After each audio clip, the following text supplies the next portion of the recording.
자, 오늘 하나님 말씀 본문은 고린도후서 4장 16절 17절입니다.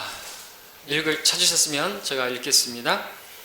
이런 까닭에 우리가 낙심하지 아니하노라. 오히려 우리의 겉사람이 썩어질지라도 우리의 속사람은 날마다 새로워지나니 이는 우리가 잠시 받는 가벼운 환난이 우리를 위하여 훨씬 뛰어난 영원한 영광의 비중을 이루어 가기 때문이라. 말씀하고 있습니다. 자, 오늘 말씀의 제목은 우리가 낙심하지 않는 까닭이 되겠습니다. 잠시 말씀 위해서 기도하겠습니다.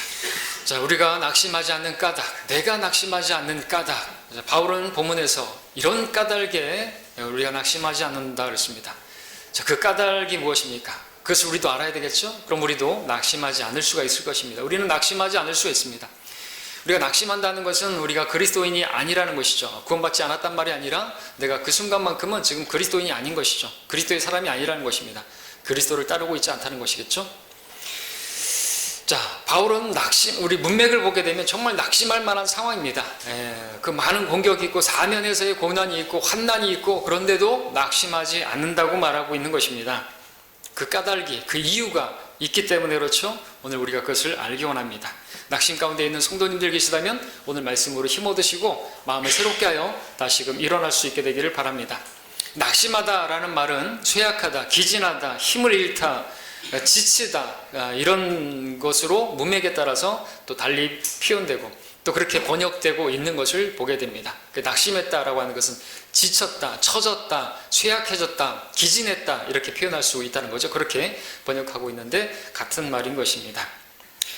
자, 우리 사는 게 어떻습니까? 사는 게 어떤 사람들은 지긋지긋하다, 정말 못 살겠다, 정말 힘들어 죽겠다 이런 말은 사실 누가 하는 겁니까? 마음이 낙심됐기 때문에 그렇겠죠?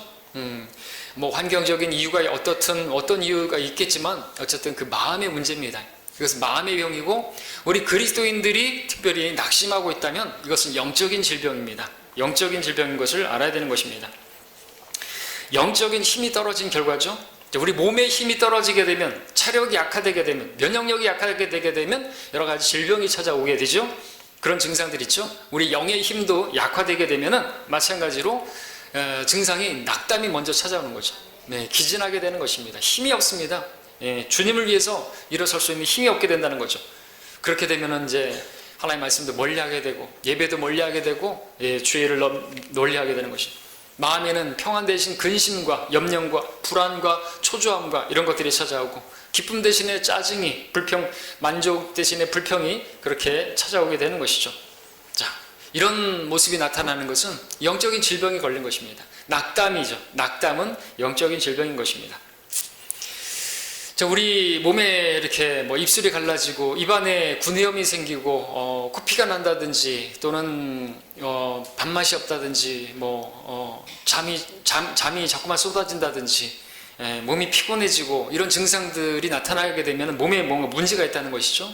그런 증상이 있다는 것은 정상이 아니라는 것을 알게 될 것입니다.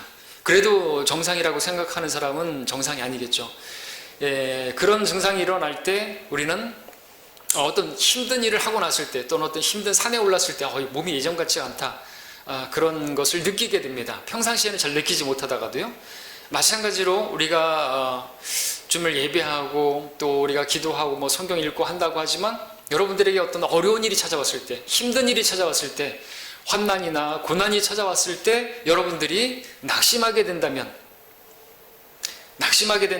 여러분들은 정상이 아닌 것이죠. 여러분들이 그동안에 하나님께 예배했다고 하고 교회 출석해서 말씀 읽고 말씀을 듣고 했다고 하는 그런 것들은 사실은 다 진짜가 아닌 것입니다. 믿음이 진짜가 아니라는 것이죠. 그런 때, 환난의 때에 낙심하면 아무것도 아닌 거예요. 고난 일을 당했다고, 어려운 일을 당했다고 평소에는 몰라죠. 그런 고난이 없고 환난이 없을 때는 내가 정상이라고 생각하는 것이죠. 우리가 어떤 힘든 일을 어떤 힘든 산을 정복할 때 몸이 옛날 같지가 않다라고 하는 것을 느끼게 되잖아요. 근데 그것처럼 우리가 환난을 당하고 어려운 일을 당했을 때 과연 내가 어떤 믿음인가 그것을 알 수 있게 되는데 그런 가운데서 그냥 낙심하게 된다면 우리는 내 믿음이 어떤 것인지를 판단할 수가 있는 것입니다. 그래서 낙담한다는 것은 영적으로 문제가 있는 것입니다. 질병입니다. 문제가 무엇입니까? 환경적인 문제입니까? 예, 그냥 어려운 문제가 있으니까 당연히 그럴 수 있는 것입니까? 아닌 것이죠. 환경의 문제가 아니라 이 마음의 병이 문제인 것입니다. 영적인 힘이, 영의 힘이 지금 떨어져 있기 때문에 나타나는 증상이죠. 낙담하게 되면요, 몸도 힘이 떨어지게 됩니다. 몸에 힘이 없는 것도 문제겠지만 무엇보다도 우리는 영의 힘이 떨어지게 되면 문제가 생기는 거죠. 영적인 질병이 더 무서운 질병입니다. 또 마음의 병이 문제라 그러죠. 스트레스, 뭐 어떤 그런 것들 있죠. 그런 게 더 심각한 거잖아요. 잠언 18장 14절에서 사람의 영은 그의 병을 지탱할 것이나 상처받은 영을 누가 견딜 수 있겠느냐고 말하고 있습니다. 그러니까 사람의 영이 질병도 견디게 만드는 것이에요. 아무리 여러분들 이렇게 암에 걸렸다 할지라도 그죠? 그 영이 강건하고 그리고 그 가운데 이제 긍정적으로 그리고 힘이 이렇게 생활하게 되면은 밝게 생활하고 하나님을 찬양하고 기쁘게 생활하게 되면요 질병도 칠 수도 있죠. 근데 상처받은 영은 누가 견딜 수 있겠니? 낙담한 영, 이건 어떻게 할 수가 없는 거예요. 영적인 질병에 걸렸으면 낙담하고 있는 상태에서 상처받은 영이 있다고 한다, 그대로 있다고 주저앉아 있게 되면요 이거 정말 어렵게 되는 거죠. 우울증 걸리게 되고 나중에는 삶을 포기하는 그런 절망에 이르게 되는 것이기 때문에 아주 무서운 질병이 아닐 수가 없습니다.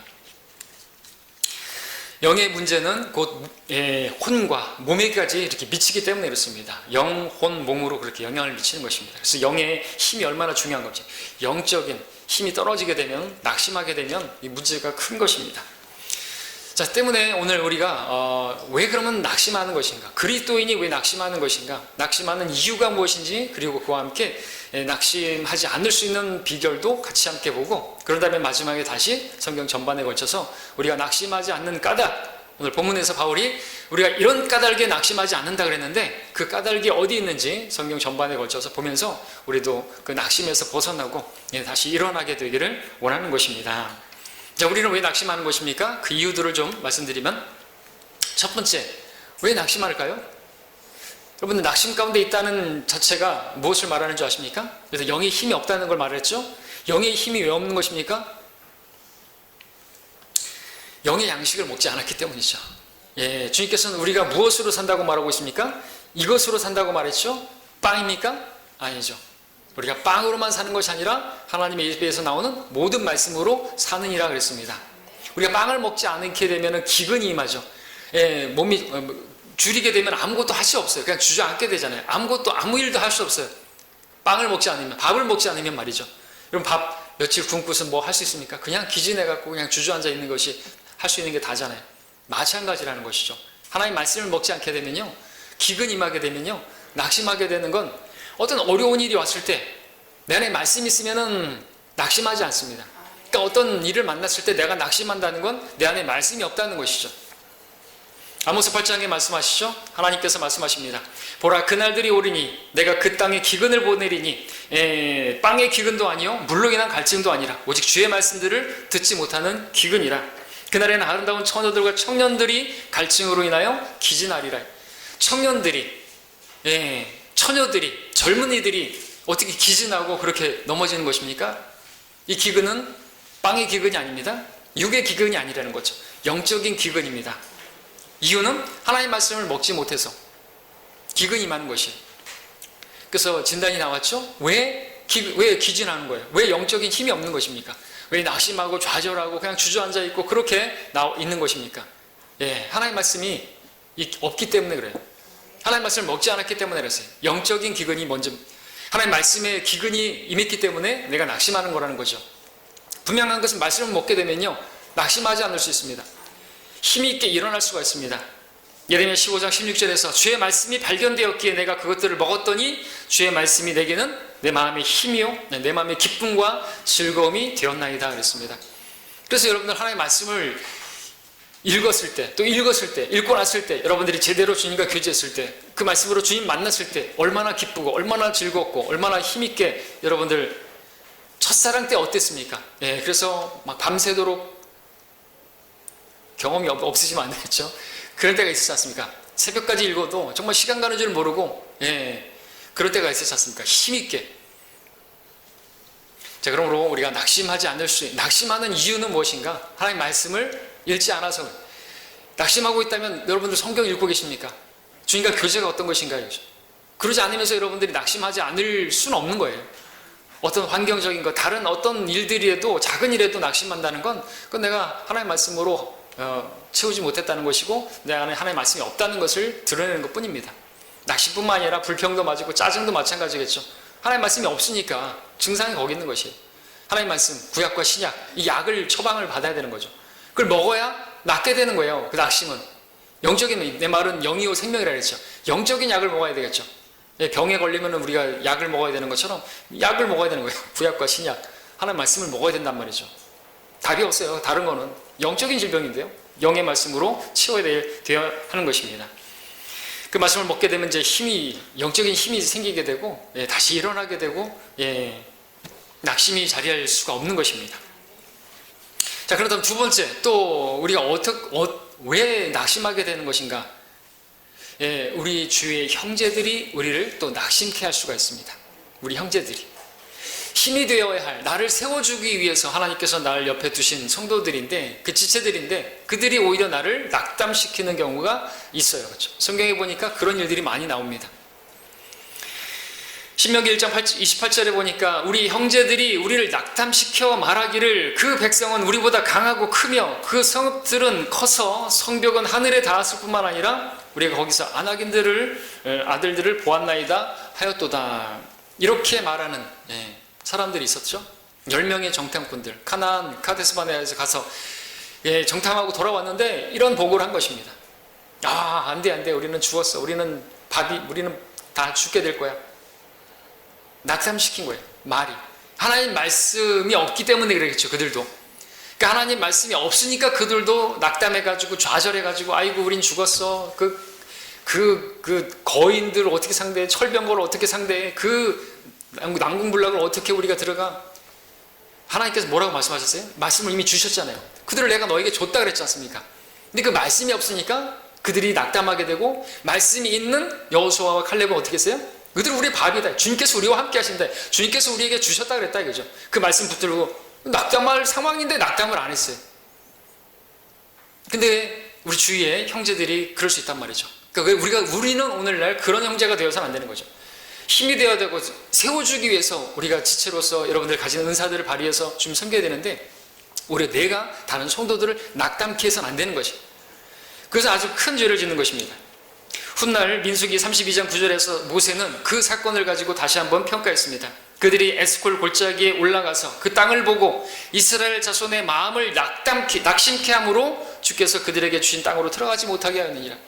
그래서 들어가지 못하게 된 거예요. 낙심하니까 아무것도 되는 일이 없는 것이. 그들이 했던 그 죄는요, 형제들을 낙담케 한 것이. 낙심하니까 아무 힘도 없으니까 못 들어간 거예요. 광야에서 그냥 돌다가 그냥 인생을 낙담이 얼마나 무서운 겁니까? 마음을 낙심케 함으로써 못 들어갔다. 불신의 형제들, 자기들만 하나님의 은혜와 복을 누리지 못할 뿐만 아니라 다른 성도들까지도 은혜를 누리지 못하게 만들고 복을 얻지 못하게 만드는 것입니다. 우리는 믿음의 말을 해줘야죠. 우리의 말이 소금으로 맛을 내듯 그렇게 세워주는 말을 해줘야죠. 믿음의 말을 해줘야죠. 그리고 내 간증으로 또 그들을 세워줘야 되겠죠. 아유, 틀렸어. 안 돼. 뭘 그렇게 되겠어? 그래갖고 어떤 일들을 하려고 하는데, 또 어떤 뭐 하려고 하는데, 교회가 어떤 일들을 하려고 하는데 자꾸만 부정적으로 생각하면 안 되겠죠. 우리가 만약에 이제 교회를 옮긴 날은 아이고 돈도 없는데, 아이고 땅값이 엄청 올랐는데, 뭐 이런 식으로 얘기하면 안 되겠죠. 그러면 못 가는 거겠죠. 뿐만 아니라 다른 것도 마찬가지겠죠. 근데 그렇게 말을 하면 안 되겠죠. 부정적인 말을 하고, 믿음 없는 소리를 하고, 하나님이 함께 하시고, 하나님이 뜻이면, 무슨 문제가 있겠느냐고, 오히려 그렇게 말을 하고, 다른 것도 마찬가지겠죠. 그렇게 말해줄 때 힘을 얻게 되고, 하나님께서 또 주시는 그런 승리도 경험할 수가 있는 거 아닙니까? 우리가 형제라고 한다면요, 우리가 정말 친구라고 한다면 그렇게 해줘야 돼요. 잠언 17장 17절에서 친구는 언제나 사랑해주고 형제는 역경을 위하여 태어나느니라. 친구는 언제나 사랑해주고 사랑으로 세워주고, 형제는 역경의 날을 위해서. 어떤 성도가 역경에 처했다고 한다면 그것을 위해서 형제가 있는 것이에요. 그런데 친구라는 사람이, 형제라고 하는 사람이 역경에 처한, 여러분 욥을 보십시오. 욥이 역경에 처했을 때, 그 고난에 처했을 때 찾아와가지고 소팔과 빌달과 누굽니까? 또 누구죠? 빌닷과 소팔과 엘리파스하고 돌아가면서 판단하고 자기들이 그렇게 그냥 판단하고 정죄해가지고 욥이 얼마나 낙심됐겠습니까? 얼마나 힘들었겠냐고 것이죠. 그들이 친구입니까? 형편없는 외로자들이라고. 자, 형제는 사랑해줘야 됩니다. 아무리 어려운 여러분들이 볼 때 병원에 입원했다 할지라도 아이고 회개해 이렇게 하면 안 되겠죠. 위로하고 격려하고 세워주는 거 그것만이 우리가 해야 할 일입니다. 판단은 주님께 맡겨야 되는 것이죠.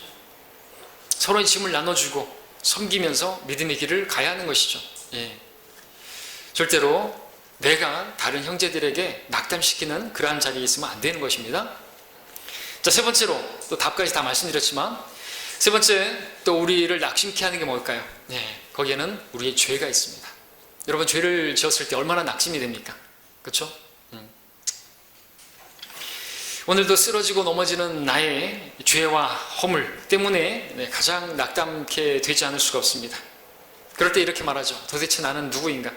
왜 이렇게 한심스러운가? 정말 내가 싫다. 그러면서 낙담하게 되죠. 시편 40편 12절에 내 죄악들이 나를 붙들고 있으므로 내가 쳐다볼 수 없나이다. 그것들이 나의 머리털보다도 많으므로 내가 낙심하였나이다. 여러분들 우리의 죄들이 정말 머리카락보다도 많을 수 있어요. 우리 하나님 말씀의 빛 가운데 있으면요 내가 얼마나 죄가 많은지를 알게 되죠. 게으름, 불충, 해야 하는 일을 마땅히 선을 행할 줄 알면서 행하지 않는 것도 죄고요. 복음 전하지 않는 것도 죄고요. 하나님을 첫 번째로 사랑하지 않는 것도 죄고요. 세상을 사랑하는 것도 죄고요. 형제들을 위해서 기도하지 않는 것도 죄고요. 마음으로 누군가를 비호하는 것도 죄고요. 큰 죄고요. 간음이고요. 그런 죄들이 얼마나 많은지 몰라요. 머리카락보다 많습니다. 그럴 때면 얼마나 우리가 낙심이 되는 것입니까? 근데 주님께서 우리가 그런 가운데서도 낙심하지 않기를 바라시죠. 그래서 우리에게 은혜의 보좌를 허락하셨죠. 우리를 동정하실 수 있는 분, 동정하지 않는 분이 아니라 우리를 동정하실 수 있는 분, 우리를 불쌍히 여기시는 분. 그래서 은혜의 보좌로 나아가게 되면 우리가 발견할 수 있는 것, 은혜가 있습니다. 그 은혜를 다시 한번 힘있기를 바라시고 일어나기를 바라시는 것이죠. 여러분 사도 바울도 이 죄 때문에 참 비참해 했었잖아요. 나는 비참한 사람이로다. 누가 이 사망의 몸에서 나를 구해낼 것인가. 다시 한번 주님 앞에 나가는 것입니다. 죄의 법이 나를 사로잡아요. 자꾸만 이 사망의 몸, 죄의 싹은 사망인데 결국 자꾸만 이 몸이 죄로 자꾸만 이끄니까 정말 죽겠는 것이죠. 영적인 사망, 영적인 낙심이 먼저 임하게 되는 것입니다. 해답은 무엇입니까? 나를 죽은 자로 여기고 그리스도께서 내 안에 사신다. 성령님을 따라 행하는 것, 답이 거기 있잖아요. 죄를 졌으면 주저앉아 있지 말고 일어나야 하는 것입니다. 죄를 졌을 때 그 죄책감으로 인해서 낙심하고 좌절하고 있을 게 아니라 죄의 찔림을 허락하시는 분은 성령님이시니까 성령을 따라서 다시 성령을 힘입어서 성령께서 우리를 위해서 말할 수 없는 신음으로 또 신음하시면서 우리를 주님 앞에 나아가게 만드시잖아요. 그렇게 자백하고 일어서기를 바라시는 것입니다. 그것이 우리의 방법이죠. 근데 죄 찔림이 아니라 죄책감을 주고 주저앉게 만들고 낙심하고 절망하게 만드는 건 마귀가 하는 것이에요. 거기 놀아나면 안 되는 거죠. 다시 일어나야만 하는 것입니다. 네 번째로 또 우리를 낙심하게 하는 게 뭐가 있을까요? 우리의 원수들이 있습니다. 원수들의 공격이 있습니다. 그것으로 인해서 당하는 고난들이 있죠. 자, 원수들이 우리를 어떻게 공격합니까? 가장 먼저는요 낙심케 만듭니다. 우리의 마음에 낙담을 주는 것이죠. 심리전으로 볼 수가 있습니다.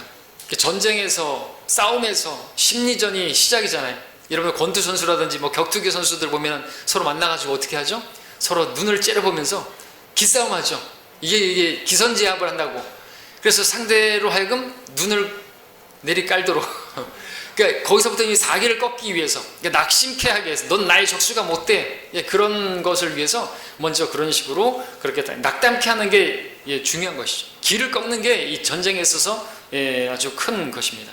우리 느헤미야를 보게 되면 이제 예루살렘 성벽 건축을 할 때 대적들이 와가지고 무엇부터 했는지 아십니까? 대적들이 와가지고 했던 첫 번째는 뭐냐면 그들로 하여금 성벽 건축할 수 없도록 낙담케 하는 말을 했던 것이죠.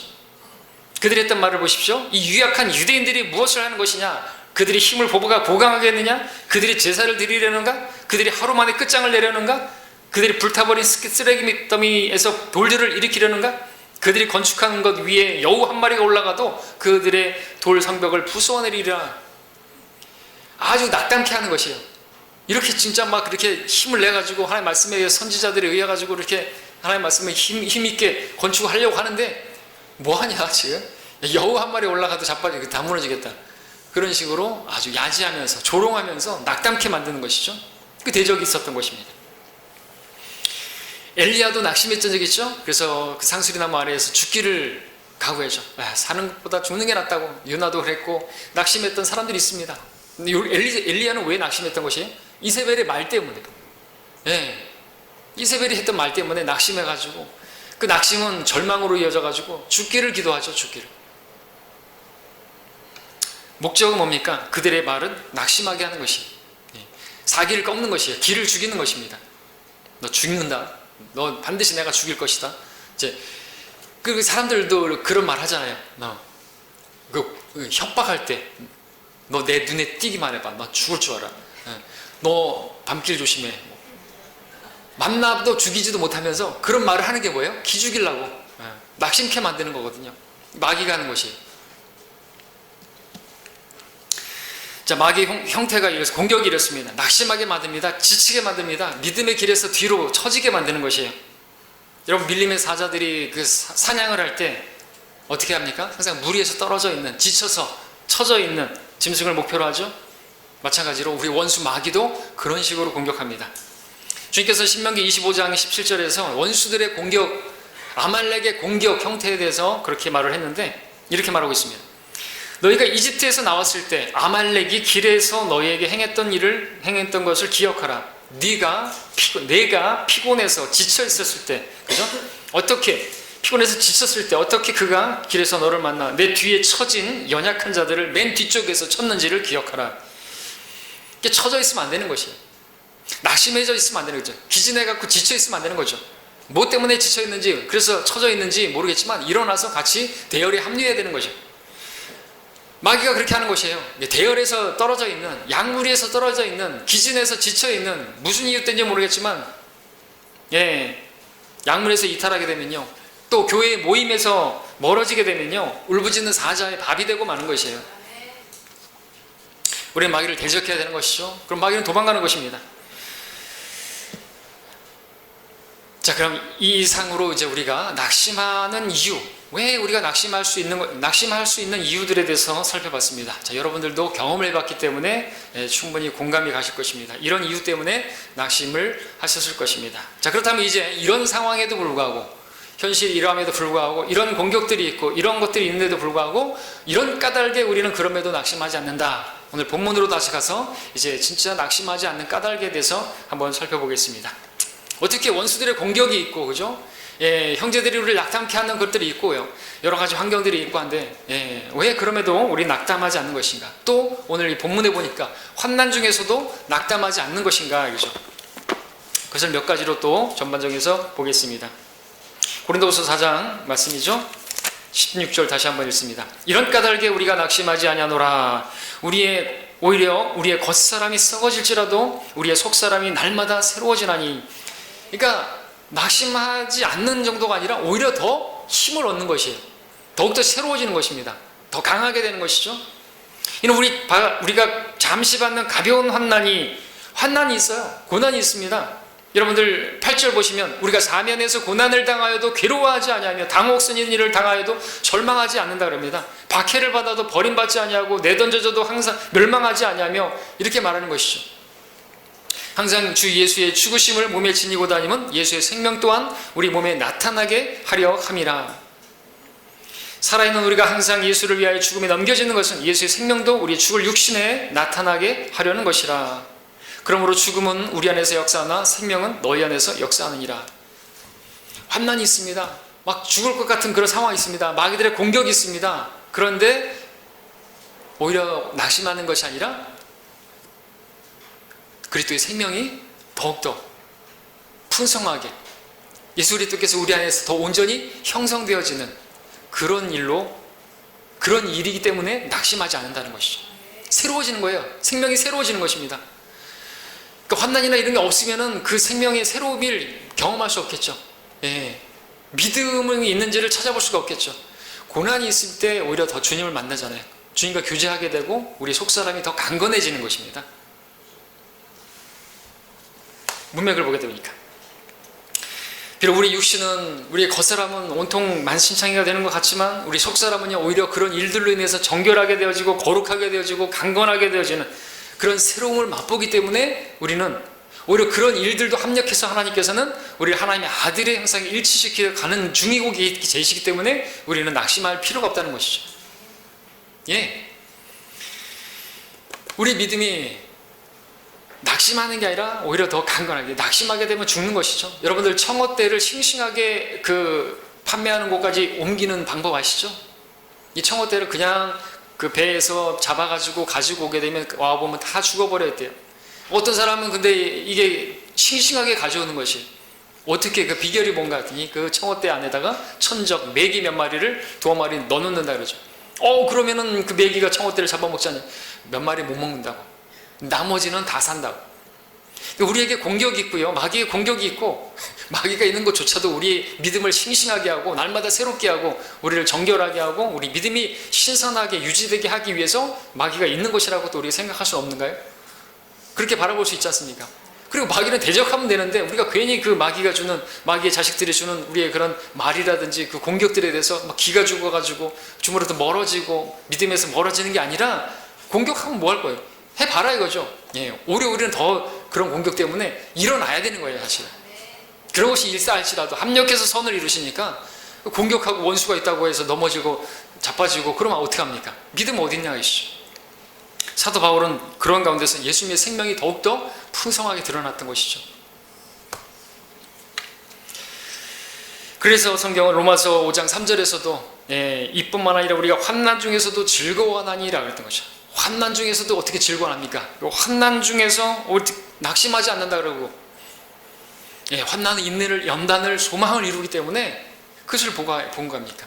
예수님께서 우리 안에 소망이신데 내 안에 그 소망이신 주님께서 더 드러나고 더 온전하게 형성되어지고 성령의 열매를 맺을 수 있기 때문에 낙심할 필요가 없다는 거죠. 여러분들 그런 시각을 영적인 시각을 가지시기 바랍니다. 그냥 그 일만 바라보시고 그런 대적들만 바라보시고 나를 낙심케 하는 형제들만 바라보고 내 죄들만 바라보면서 주저앉을 게 아니라는 것이죠. 사도 야고보도 말합니다. 나의 형제들아, 너희가 여러 가지 시험에 빠질 때면 그것을 모두 기쁨으로 여기라 하랬습니다. 자, 시험은 우리를 낙심시키고 좌절시키게 할 목적으로 주어지는 것이 아니라 우리를 연단시키고 우리에게 성령 열매를 맺게 하고 인내를 갖게 하고 열매를 위해서 주시는 것들이에요. 하나님께서 원하시는 열매, 많은 열매를 맺어서 하나님께 영광 돌리게 하시고 그 안에서 우리가 오래 참음도 배우게 되고, 그죠? 그 대적들이 있어야지 뭐 오래 참는 게 있잖아요. 공격이 있어야 그 가운데서 내가 그 가운데서 또 화평을 누리게 되고 기뻐할 수 있잖아요. 그러니까 공격이 있으니까 나는 그냥 기가 죽어가지고 은매 기죽어 그러고 자빠져 있으면 그럼 믿지 않는 사람들하고 똑같지 않습니까? 아무 믿음도 없는 거 아닙니까? 말씀이 없는 것이고 주님을 바라보는 그것도 없는 것이고, 그럼 소망이 없는 것입니다. 소망이 없는 건 낙심 때문이죠. 낙심하고 있으면 그 사람은 아무 소망이 없는 거예요. 낙심의 천적은 소망입니다. 근데 우리가 그 가운데서도 우리의 소망이신 주님을 붙들게 되면 낙심은 멀어지는 거잖아요. 그러니까 왜 낙심한 것이에요? 소망이 없기 때문에 낙심한 거예요. 근데 소망이 있으면, 근데 우리의 소망은 누구예요? 예수님이잖아요. 너희 안에 계신 그리스도, 영광의 소망, 그분을 붙들면요 낙심하지 않을 수가 있단 말이죠. 그분이 우리 안에서 새롭게 되어지는, 그래서 우리가 기뻐하는 것이고요, 고난을 받아도 오히려 기쁨을 수가 있는 겁니다. 그리고 오늘 본문에서도 우리가 잠시 받는 그 환난이요 우리를 위해서 예비된 그 영광의 그 비중을 이루어가는 것이라고, 영원한 영광을 이루어가는 것이고, 잠시 우리가 바라는 것은 보이는 것이 아니라 17절에서는, 그렇죠? 18절에서는 우리가 바라보는 것은 보이는 것들이 아니라 보이지 않는 것들이라. 보이는 것들은 잠깐뿐이고 보이지 않는 것들은 영원하다 말하고 있지 않습니까? 그래서 우리가 낙심할 필요가 없는 것이에요. 그 잠깐입니다. 잠시 잠깐이고, 이런 고난 때문에 또 하나님께서 상 주실 것을 생각하면 여러분들 우리가 그런 일들을 당할 때 오히려 막 핍박을 받으면 아드레날린이 생기는 게 아니라 뭐죠? 엔돌핀이 솟아나야 되는 거지. 이게 그리스도인들의 독특한 백성들의 모습이지 않습니까? 오히려 기뻐한다 그랬어요. 도리어 너희가 그리스도의 고난에 참여하는 자들이 되는 것이니 즐거워하라. 이는 그의 영광이 나타나실 때 너희도 큰 기쁨으로 즐거워하게 하렴이라. 우리 당장의 그것을 바라보는 사람이 아니죠. 주님 오실 때 우리가 받게 되어질 그 칭찬과 존귀와 영광을 바라보는 사람들입니다. 그걸 바라보는데 어떻게 낙심합니까? 오래오래 새롭게 되어지고 우리 속사람이 강하게 되어지는 것이죠. 말할 수 없는 영광으로 가득 찬 기쁨으로 즐거워하게 하려 함이라. 낙심하지 않는 거죠. 오히려 우리에게는 그런 것들이 영광입니다. 에베소 3장 13절에서 그러므로 너희가 너희로 인한 나의 환난들 때문에 낙심하지 않기를 내가 바라노라. 그것은 너희의 영광이니라 그랬습니다. 에베소 교회에도 자기들이 지금 환난 당한 것도 아니고 너희로 인한 나의 환난들 때문에 너희들이 낙심하지 않길 바라노라. 왜 낙심해요? 낙심하려면 바울이 낙심해야 되죠. 복음 전하다가 지금 에베소에서 옥중에 갇혀버렸는데 옥중에서 오히려 빌립보서에서는 그죠? 기뻐하라고 계속 말하고 있잖아요. 낙심할 필요가 없다 이거죠. 내가 낙심하지 않는데 니들이 왜 낙심하느냐 이거죠. 자기들이 감옥에 갇힌 것도 아닌데 오히려 그것 때문에 욕을 먹고 그러면은 그것이 너희의 영광이니까 영광을 바라보라는 거죠. 자, 우리 그런 시각을 가졌으면 좋겠습니다. 핍박을 받았을 때 저도 자꾸만 그럴 때 무너질 때가 있습니다. 복음 전하다가 보면 지난주도 지지난주인가 구라치지 말라고 이제 막 설교하는데 갑자기 확 낙심이 떨어져. 갑자기 힘이 확 떨어져. 일로 와봐. 육신적으로 한번 해보고 싶었어요. 내가 뭐가 구란데 이 복음이 지금 내가 전한 것에 있어서 뭐가 잘못된 게 있냐고 한번 얘기해 보라고. 근데 얘기해봐야 소용없지만 그래 힘이 빠지게 만드는 거죠. 낙심되게 만드는 것이. 그럴 필요가 없죠. 오히려 욕 먹었으니까 상을 쌓게 해줬으니까 아이고 고맙다고 말해야 되는 거죠. 고맙다고 상 쌓게 해줬어. 주님 때문에 욕 먹었으니까 얼마나 기쁜 거예요. 자, 그러므로 여러분들 낙심할 게 아니라 오히려 기뻐할 일이고 영광입니다. 이것은 우리가 환난을 오히려 그렇게 바라보는 그런 시각이 되는 거죠. 그것으로 인해서 우리 속사람이 강건하게 되기 때문에 주님께서 우리 안에서 더 온전하게 형성되었기 때문에 주님을 닮아가게 하는 것이기 때문에 낙심할 필요가 없음을 기억하시길 바랍니다. 두 번째로 우리는 또 이런 상황에서도 낙심하지 않을 수 있습니다. 언제요? 책망받을 때. 우리 히브리서 함께 볼까요? 히브리서 12장입니다. 자, 책망을 받게 되면 여러분들 낙심하는 우리 아이들 많이 있죠. 징계받으면 입이 쭉 나오고 낙심해가지고 그냥 주저앉아 있고 그런 아이들이 있죠. 근데 우리는 그런 아이들이 되어서는 안 됩니다. 성장해야죠. 책망을 받아도 우리는 낙심하지 말아야 됩니다. 주님의 책망을 받고 주님의 징계를 받았다 할지라도 낙심하지 말아야 할 것은 이유가 있기 때문에 그렇죠. 12장 5절에 또 마치 자녀들에게 했던 것과 같이 너희에게 권면하신 말씀을 잊었으니 곧 내 아들아 주의 징계를 경시하지 말고 책망을 받을 때 낙심하지 말라 그랬습니다. 징계를 받으면 자녀들을 어떻게 합니까? 경시한다, 멸시한다 이거죠. 더 때리세요, 죽여요 아주, 이러면 안 되겠죠. 차라리 데려가세요, 이러면 안 되겠죠. 이러면 안 되는 거예요. 그러면 이건 완전 낙심에 넘어가가지고 좌절, 절망으로 가는 거죠. 징계는 목적이 뭡니까? 우리를 사랑하시기 때문이죠. 그죠? 책망받을 때 낙심하지 말라 그랬습니다. 왜냐하면 책망의 목적이 있기 때문에. 그것을 우리가 알면 낙심하지 않겠죠. 책망받을 때에도, 징계받을 때도 낙심하지 않을 수 있어요. 문맥에서 사랑하시기 때문에 사랑하시는, 받으시는 자녀들에게 징계하는 겁니다. 여러분들 오히려 징계가 없으면 오히려 낙심이 돼야 되겠죠. 징계가 없으면, 내가 잘못했는데도 불구하고 징계가 없으면 오히려 그게 낙담할 일입니다. 좀 사랑하지 않는 곳, 사랑하는 자를 받으시는 아들마다 매질하신다 그랬는데 왜 난 징계를 없지? 이렇게 잘못했는데도 징계가 없어요. 버림받은 자식인가? 낙담할 일이라는 거죠. 오히려 징계 왔을 때, 책망을 받았을 때 오히려 우리는 기뻐해야 되는 것입니다. 낙담할 게 아니라는 거죠. 10절, 11절을 보면은 이제 책망의 목적이 분명히 나와 있죠. 책망의 목적이 뭡니까? 그래서 우리의 유익을 위해서라는 것입니다. 주님 자신의 거룩함의 참여자들이 되게 하기 위함이라고 말하는 거죠. 화평한 의의 열매를 맺게 할 목적으로라는 것이죠. 이런 까닭에 우리는 책망을 받을 때, 징계를 받을 때도 낙심하지 않습니다. 오히려 징계가 속히 임하게 되면은 기뻐할 일이라는 것이죠. 주님께서 나를 이렇게 사랑하시는구나. 여러분, 죄를 짓고 나서 징계가 오면은 그 순간 알게 되잖아요. 올 것이 왔구나. 주님의 사랑이 온 거예요. 지금 나를 이렇게 사랑하시는구나. 이렇게 빨리 오다니 나를 이렇게 사랑하시는구나. 그래서 나를 바로 잡으시고 다시 길을 가게 하시는. 여러분, 자녀들을 징계하지 않는 부모는 자녀들 미워하는 것이라고 자문에 말하고 있잖아요. 징계가 없으면 미워하는 거예요? 그러면 나 징계가 없으면 나를 미워하시는 거예요? 오히려 낙심할 거라는 거지. 징계하셔서 우리를 바로잡으시는 그 목적이 있기 때문에 우리는 낙심할 게 아니라 오히려 복이 있는 사람들인 거죠. 욥기 5장 17절에서 보라 하나님께서 바로잡으시는 사람은 복이 있나니라고 말하고 있습니다. 그러니까 책망을 주시는 목적이 바로잡음이 있고, 그렇게 바로잡음, 그리고 하나님 말씀 주신 목적도 그러니 교리와 책망과 바로잡음, 책망을 통해서 바로잡을 목적으로 우리에게 말씀을 주시는 것입니다. 우리가 늘 말씀을 듣지만 나에게 책망되는 말씀을 들었다고 해서 여러분들 쓴뿌리 가질 것이 아니라, 또 목자에 대해서 그렇게 또 쓴뿌리 가질 게 아니라 감사해야 될 일이죠. 여러분이 듣는데 좋은 가려운 귀를 즐겁게 해주는 그럴듯한 언변만 듣기를 원하지 마시고 책망의 말씀을 주시라고 여러분들이 그렇게 자리해야 되는 것입니다. 그러면 복이 있는 것입니다. 바로 잡혀져야 되니까요. 왜? 우리는 바로 잡혀져야 되니까요. 우리는 너무나 연약하고 자주 넘어지니까요. 자, 또 우리가 이런 일에도 낙심하지 않을 수 있습니다. 그리고 이런 까닭에 낙심하지 않을 수 있습니다. 뭐냐면 기도 응답이 더딜지라도 우리는 낙심하지 않을 수 있습니다. 기도 응답이 더디면 우리 낙심이 되죠. 주님께서 내 기도를 안 들으시나 봐. 근데 여러분, 기도하는 사람은요, 낙심하지 않습니다. 그리고 기도하면서 낙심하지 말 것을 말씀하셨죠. 주께서는 사람들이 항상 기도하고 낙심하지 말아야 할 것을 하나의 비유로 그들에게 말씀하셨는데, 누가복음 18장에서 끈질기게 간청하는 과부의 비유를 통해서 말씀하셨습니다.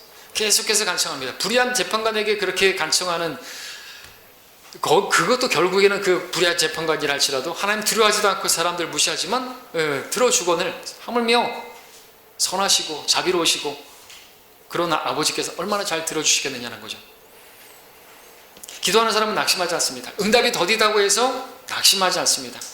왜냐하면 하나님께서 반드시 살아계시고 나에게 가장 좋은 것을 주시는 분이라고 믿기 때문에 그렇죠. 지금 당장 응답이 없다? 그러면 때가 아직 아닌 거예요. 때가 아닌 것이에요. 때가 되면 거두게 될 것입니다. 그러므로 우리가 기도하면서 하지 말아야 할 것이 있다면 낙심입니다. 선을 행하다가 낙심하지 말지니 쓰러지지 않으면 때가 되어 거두리라. 그 기도하는 그 선한 일을 행하면서 우리가 하지 말아야 될 것은 포기하지 않는 것이에요. 낙심하지 않는 것입니다. 그러면 거두게 된다고 말씀하고 계시는 것이죠. 여러분들 뿌리자마자 거두면은 믿음 없는 것이에요. 여러분 아까 말했던 누가복음 18장에서 불의한 재판관의 비유, 그 과부에 그러면서 뭐라 그랬어요? 인자가 올 때 세상에서 믿음을 찾아볼 수 있겠느냐. 만약에 우리가 한두 번 기도하고 끈질기게 아니거나 한두 번만에 기도하게 되면 응답되어지면 우리 믿음 없어요. 그죠? 그럼 다 믿음 없는 사람들도 다 기독교인 될 거예요. 기독교 믿어봐. 와, 대박이야. 한두 번 기도했는데 다 응답돼. 그러면 믿음 없는 사람들이 예수님을 통해서 문으로 들어오지 않고 담을 넘어가가지고 막 들어오겠죠. 와, 이게 로또 복권 이런 로또 복권 없잖아요. 기도만 하면 다 된다는데 기독교의 하나님은 그건 믿음 없는 것이에요. 그래서 우리들에겐요, 그런 기도의 어떤 과정, 그러니까 계속 끈질기게 기도하는 과정을 통해서 우리 믿음을 또한 훈련시키는 것입니다. 그리고 그것이 더디게 되면은 하나님께서 아직 때가 아니기 때문에 좀 미루고 계시는 거죠. 기결, 미결, 그 보류가 있잖아요. 우리 결제도 보류가 있고 미결도 있고 안 된다도 있고, 좀 기다려라는 것도 있고. 만약 여러분들 자녀들에게 여러분들 자녀가 뭐 요청하는 거 다 들어줍니까? 자녀가 차 사달라는데 그래? 차 사줄게. 준비도 안 됐는데? 면허증도 없는데? 아직 어떻게 합니까? 기다려라고. 그리고 이제 차를 몰 수 있는 나이가 되고, 또 그러고 그렇다 해도 운전면허를 따야 되니까 면허증을 보내게 되고 연수도 시키고, 그리고 자격증을 갖췄다 할지라도 정말 또 차가 필요한지를, 왜 필요한지를 판단해보고 그 다음에 사주지 않습니까? 마찬가지라는 거죠. 하나님께서 우리에게 주시고자 하시는데, 주시기를 원하시는데 아직은 아닐 때가 있어요. 왜? 내가 아직 갖춰지지가 않은 것입니다. 그것을 주면요, 나에게 오히려 유익이 아니라 해롭게 됩니다. 또 말씀드리지만 로또 복권에 당첨되면 제 믿음이 어떻게 될까요? 지금도 형편없지만 더 형편없게 되겠죠. 주님 찾지 않을 거예요 아마. 어쩌면은 이제 주님 저는 목회 하나 그만두고 저는 평신도로서 그냥 성도로서 주님 섬기겠습니다. 아마 이렇게 될 가능성이 아주 많을 거예요. 왜? 말씀 준비하고 그렇게 또 그것보다는 말씀을 앉아서 그냥 먹기만 하면 되는 것이 더 좋잖아요. 저도 아마 편한 쪽으로 할 거예요. 아닌 것 같습니까? 여러분들도 어떤 기도응답 그게 주어지게 되면요, 여러분의 믿음이 오히려 더 게을러지고 나태해지고 그럴 수 있을 거예요. 그래서 우리에게 가장 좋은 것을 주신다는 겁니다. 그러니까 응답이 없으면 오히려 낙심할 게 아니라 감사해야 되는 거예요. 하나님께서 나에게 지금 가장 좋은 방법으로 날 인도하고 계시는구나. 예, 그렇습니다. 하나님께서 그렇게 하시는 거예요. 응답이 없는 것처럼 보이는 기도들도 반드시 응답하시는데 이미 응답해 주신 것이에요. 예, 정욕을 위해서 잘못 구하는 것은 이미 받을 수 없다고 성경에 말씀하셨으니까 응답을 주신 것이고, 그렇게 응답이 없는 것처럼 보이는 것도 우리를 정말 하나님께서 가장 좋은 그릇으로 만드시기 위해서 그것을 유보하고 계시는 것으로 여러분 믿으시길 바랍니다. 자, 네 번째, 또 우리에게 이런 까닭에도 낙심하지 않을 수 있는 이유, 당장의 보상이 없을지라도 우리는 낙심하지 않습니다. 당장의 보상이 없다고 해서 우리는 낙심할 수 있어요. 이 땅에서 지금 섬긴 대가가 당장에 주어지는 게 없을 때, 눈에 보이는 것이 없을 때, 근데 우리가 바라는 것은 눈에 보이는 것이 아니라 그랬지 않습니까? 그렇죠? 그래서 우리는 낙심하지 않습니다. 네, 우리 본문에 보니까 그렇게 낙심할 수 있어요. 우리가 바라는 것은 보이는 것이 아닌데, 보이는 것을 원하면 지금 당장에 주님, 그래요, 알겠습니다. 그래도 심판석에 다 주실 것인데 좀 값을 좀 해주시면 안 되겠습니까? 그런 마음이 드는 것도 사실이라고, 그죠? 그때 받을 거 지금 좀만 땡겨가지고 집이라도 좀 장만하게 해주십시오. 그럴듯한 교회 건물이라도 하나 주십시오. 예, 그럼 만족하겠습니다. 이렇게 생각할 수 있겠습니다만, 그것조차도 하나님께서는 가장 좋은 때에 허락해 주실 것이고, 우리가 교회 이전을 놓고 있지만 가장 좋으실 때 허락해 주실 것입니다. 근데 우리가 그렇게 주님의 일을 하고 당장의 보상이 없을지라도 낙심하지 않을 수 있는 이유는, 여러분들 주님을 섬기고 그것 때문에, 복음 전하는 것 때문에 박해도 받고 그러면 힘들지만, 낙심될 수 있지만, 그럼에도 여러분들 낙심하지 않을 수 있는 것은 주님께서 반드시 보상해 주시는 분이기 때문에 그렇습니다. 주님은 다 아시기 때문에 그렇죠. 여러분들이 얼마나 힘든지, 여러분이 얼마나 인내하고 있는지, 또 내가 참고 인내하며 내 이름을 위하여 수고하고 지치지 않은 것을 아노라 그랬습니다. 지치지 않은 것을 아노라. 예, 여러분들, 이 지치지 않는 것, 낙심치 않으면 상이 있는 거예요. 근데 수고하고 참고 인내했는데 마지막에 지쳐버리게 되면 상이 없는 겁니다. 왜? 끝나니까. 근데 이 지치는 게, 이 낙심하는 게 얼마나 이게 위험한 것입니까? 낙심되면은 더 이상 아무것도 못하는 거예요. 근데 지금 이 교회를 향해서 주님께서 말씀하신 거예요. 다 안다 이것을. 내가 다 안다. 네가 지치지 않은 거, 낙심하지 않는 거, 그래서 수고한 거, 그래서 인내한 거, 그것을 다 환난 중에서도 기뻐한 거 내가 다 안다 이거죠. 이 주님을 바라보면 우리가 낙심하지 않을 수 있겠죠. 예, 그렇습니다. 우리 주님께서는 우리가 수고한 것을요 기억하시는 분이고 잊어버리시는 분이 아닙니다. 다 카운트하고 계시는 분이에요. 계산하고 계시는 분입니다. 나의 사랑하는 형제들아, 견고하라. 흔들리지 말라. 항상 주의를 넘치게 하라. 너희의 수고가 주 안에서 헛되지 아니한 줄 너희가 알미니라. 하나님께서 너희의 행위와 사랑의 수고를 잊으실 만큼 불의하지 아니하심이라 했습니다. 다 계산하고 계시니까 걱정하지 마십시오. 여러분들이 생각하는 계산보다 엄청난 이자율로다가 여러분들 갚아주실 테니까 걱정 마십시오. 조금 땡겨 받으면요, 그건 별로 안 될 거예요. 그거는 보상이 별로 안 될 거예요. 그날에 받으면 여러분들 이렇게 계속 묵혀두면 이렇게 올라가잖아요, 이자도. 예, 주님 만날 때 받으면은 진짜 배당이 엄청날 것입니다.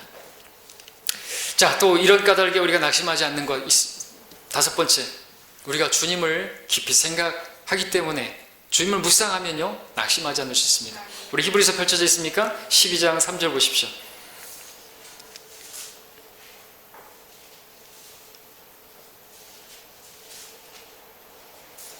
12장 3절에 너희 마음이 지쳐 낙심치 않기 위하여 자기에게 저질러진 죄인들의 그와 같은 모순된 행동들을 견뎌내신 그를 깊이 생각하라 말씀하고 있습니다.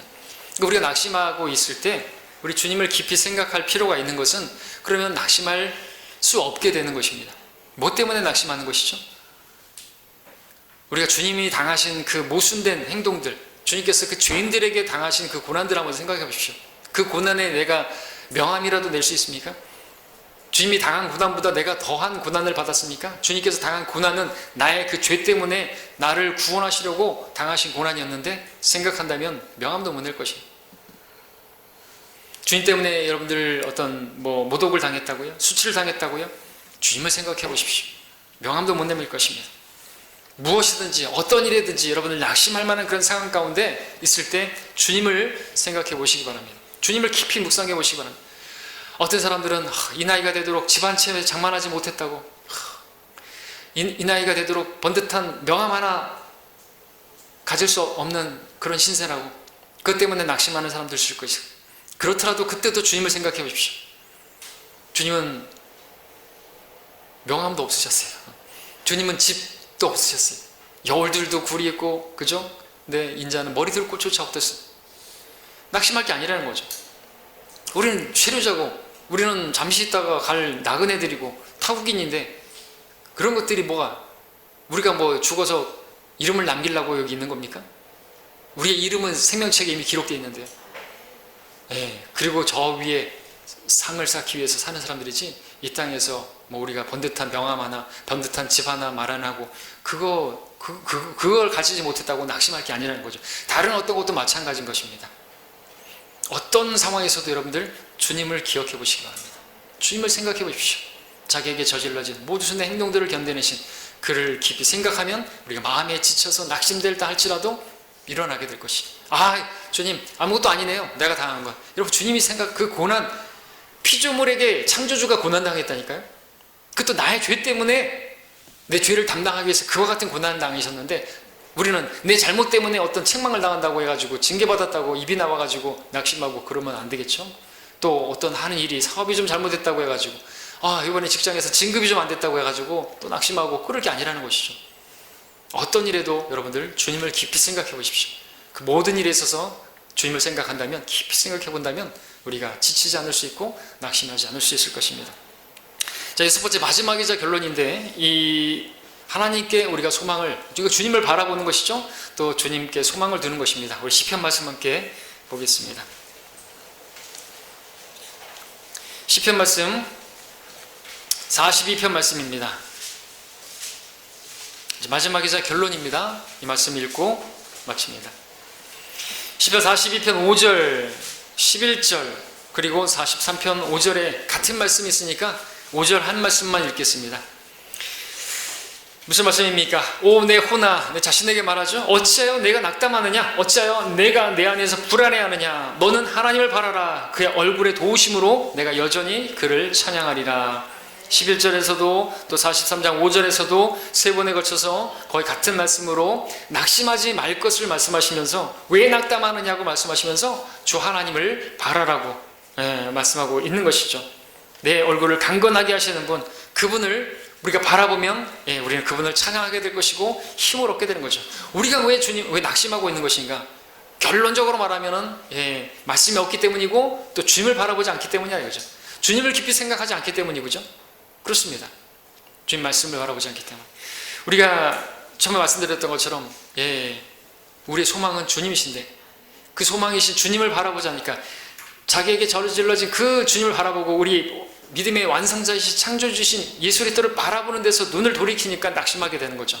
그분을 바라보게 되면 소망이 갖게 됩니다. 우리 하나님께 소망을 두게 되면 소망이 있게 되는 것 자체가 낙심이 없어지는 거죠. 낙심은 소망이 없는 사람이 갖는 것이니까. 낙심의 천적은 소망입니다. 낙심을 이기게 하는 승리가 소망입니다. 우리의 소망은 바로 주님이십니다. 우리 소망을 주님께 둬야지 낙심이 하지 않지, 내 자신에게, 내 혼에게 둔다든지, 내 사업에게, 내 직장에게, 나의 어떤 아내에게, 남편에게, 돈에게, 어떤 사람에게, 어떤 환경에 두게 되면요, 다 낙심할 수밖에 없어요. 왜? 그것들은 다 무너질 수 있고, 그것들은 형편없고, 그렇기 때문에 낙심이 될 수밖에 없어요. 거기에 소망을 두고 있다고 한다면, 여러분들이 어떤 직장에 소망을 두고 있다고 한다면, 그거 다 어떻게 되면은 낙심할 수 있잖아요. 근데 불변하신 하나님, 그분께 소망을 두고 있다면 절대로 어떤 일에도 낙심하지 않을 수가 있을 것입니다. 하나님께 소망 두는 성도는 낙심이 아니라 오히려 행복합니다. 시편 146편 5절 읽고 마치겠습니다. 우리 한 목소리로 읽겠습니다. 시편 146편 5절, 시편은 금방 펼쳐져 있으니까 한 목소리로 읽고 마치겠습니다. 146편 5절 시작. 야곱의 하나님을 자신의 도움으로 삼으며 그 소망을 주 그의 하나님께 두는 자는 행복하도다. 아멘. 잠시 기도하겠습니다.